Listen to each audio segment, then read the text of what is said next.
Telugu Desam party 14-19లో 12,500 కోట్ల రూపాయలు రాయలసీమ ప్రాజెక్టుల కోసం ఖర్చు పెట్టాం.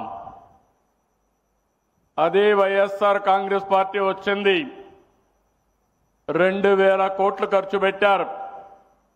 ఇప్పుడే మా మిత్రుడు రామానాయుడు గారు చెప్పారు. నేను ఒకటే మిమ్మల్ని అడుగుతున్నా, ఈరోజు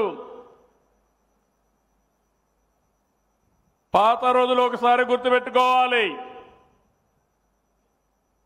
ఏం తమ్ముళ్ళు ఆ రోజు జ్ఞాపకం ఉందా వచ్చి ఇక్కడ చేసిన పని అని మిమ్మల్ని అడుగుతున్నా. సినిమాల్లో చూశాం, గేట్లతో సెట్టింగులు వేసి నీళ్లు కూడా బయట నుంచి తీసుకొచ్చి ఆ నీళ్లన్నీ కూడా వదిలిపెడితే విమానం ఎక్కే లోపల నీళ్లన్నీ ఇంకిపోయినాయి. అవునా కాదా అని మిమ్మల్ని అడుగుతున్నా.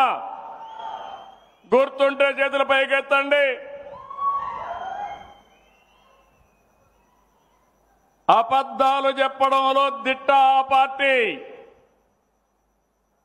అసాధ్యమైన పనుల్ని సాధ్యం చేయడం ఎన్డీఏ.